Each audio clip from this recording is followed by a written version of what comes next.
Hello, today I'm going to show you how to install a compiler that I like to use for teaching. This one is the Dev C++, is a very small one. It runs on top of Windows, and let's download it and use it. Okay,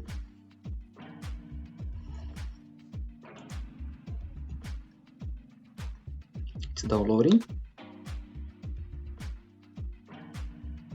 Okay, let's start it and install it. Here you have a bunch of options. The most relevant one is the compiler. Okay, so you should be setting this is the compiler. This software is not that big, as you can see. It's not that big. It's the storage footprint is low, is less than Visual Studio and the others. Okay, but for now, let's stay with this, just for you to do your homework.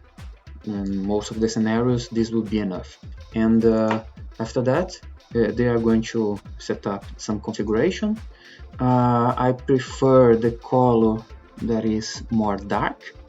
Okay, yeah, this one is better. I usually change it. So let's start creating the hello world. It will be something like that. Oh, let me see if can I zoom it. So it will be. So that's it. If you just compile it, it will be generating the file.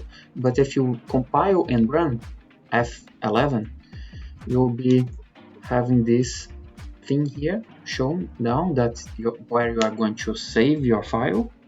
I will just put here hello. It will be saving for me the CPP file. So it's running and will start the after the compiling, and they will run hello world, as you can see here. Okay, let me see if I can zoom it. Yeah, hello world. Okay, so I guess that's it.